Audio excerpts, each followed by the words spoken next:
या good afternoon बस. Thank you परिचय द्या आपला. सर, मी जालना जिल्ह्यातील बरनौर तालुक्यातील उज्जैनपुरी गावातून आलो. माझं प्राथमिक शिक्षण माझ्या गावात उज्जैनपुरी गावात झालं असून माध्यमिक शिक्षण श्री संत तुकाराम विद्यालय कंडारी बुद्रुक या ठिकाणी झालं.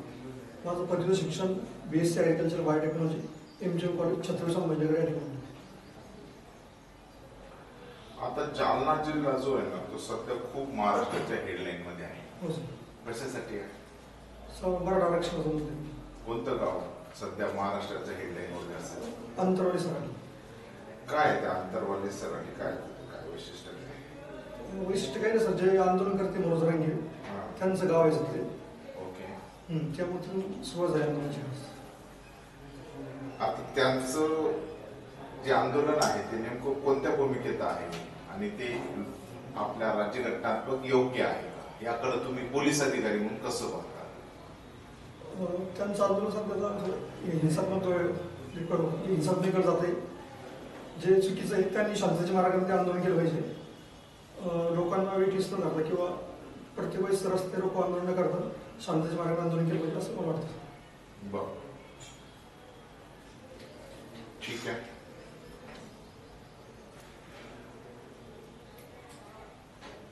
ओबीसी मधून मराठा समाजाला आरक्षण मिळावं का याकडे तुम्ही कसे बघता? जर सर राज्य मागासवर्ग आयोगाने शिफारस केली तर नक्कीच भेटलं पाहिजे. नक्की मिळायला. हो, जर मागासवर्ग आयोगाने शिफारस केली. आता किती कट ऑफ पेक्षा किती मार्क लिहिले आपले? 5 मार्काचे EWS. आणि राज्यसभा 22 दिली तुम्ही? हो सर. इंटरव्ह्यू दिलाय? हो. तेव्हा किती लीड आहे त्याचं? सर राज्यसभेमध्ये 785 रँक आहे. पोस्ट भेट म्हणजे शक्यता कमी. शक्यता कमी पोस्ट भेटते. बरं.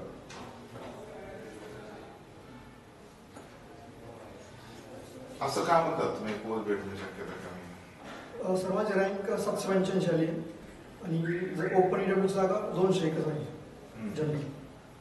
त्यामुळे कमीत कमी 350 रँक पर्यंत माझी रँक असायला पाहिजे. ती जास्त कमी असल्यामुळे. चरित्रात्मक वाचन. आता पोलिसांचं चरित्र कसं असावं, जो तुमचा छंद आहे त्याच्यावरून पोलिसांचं चरित्र कसं असावं असं तुमचे विचार आहे ते सांगा. पोलिसांचं चरित्र म्हणजे प्रामाणिक असायला हवे. लोकांप्रती त्यांची संवेदनशीलता असायला पाहिजे. ज्यावेळेस पोलिसांनी जनतेला जातो त्यावेळेस जनतेला त्यांच्याबद्दल विश्वास वाढायला पाहिजे. इत्यादी गोष्टी मला वाटतं. असं सध्या पोलिसांबद्दलचं ब्रिटिश काळापासून भीती आहे आणि ती आजवरही रुजू आहे, त्याकडे तुम्ही कसं बघता? सर यासाठी मला तर वाटतं जनता आणि पोलिसांचा संबंध वाढवा लागेल. पोलीस जे काय चांगले कार्य करतात ते जनतेपर्यंत पोहोचले पाहिजे. पोलिसांच्या पण काही ज्या मर्यादा असतात त्या जनतेला माहीत झाल्या पाहिजे. प्रत्येक वेळेस जनतेच्या पण काही वेळेस जास्त अपेक्षा असतात पोलिसांकडून की लगेच एखाद्या गुन्हेगाराला अटक केलं पाहिजे. त्यापेक्षा म्हणजे समजून घेतलं पाहिजे पोलिसांनी. जनतेला पण माहीत पाहिजे की कायदा त्याबद्दल. पोलीस दलात कोणत्या सुधारणा होणं आवश्यक आहे? कोणत्या सुधारणाची गरज आहे? सभा पोलीस दलामध्ये सर्वात मोठी सुधारणा म्हणजे जे मनुष्यबळाची कमतरता आहे ती भरून काढली गेली पाहिजे. त्यानंतर ज्या पायाभूत सुविधा जसं की त्यांना व्हेकलचा प्रॉब्लेम असतो.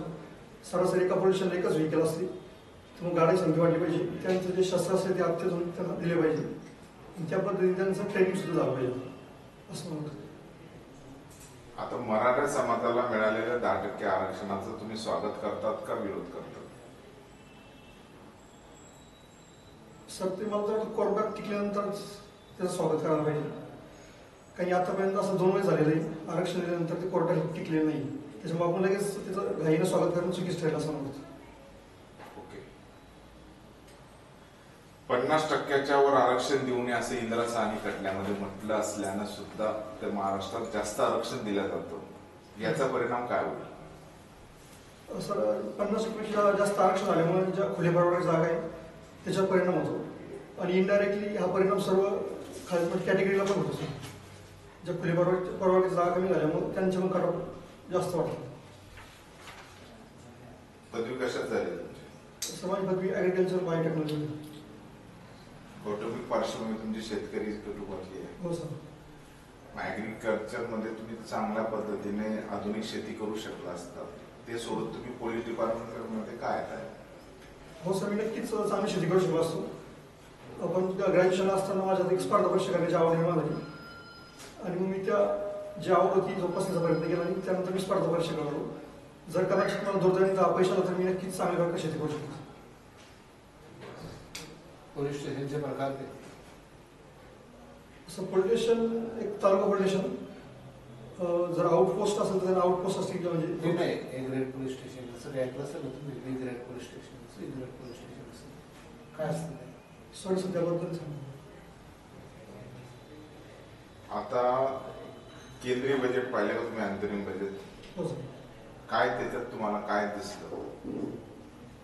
त्यामध्ये प्रामुख्याने ती जी ज्ञान संकल्पना वापरलेली ती जास्त महत्त्वाची आहे असं माननीय PM यांनी सांगितलंय. त्यामध्ये अन्नदाता, युवक, गरीब वर्ग यांना फोकस केलेलं आहे.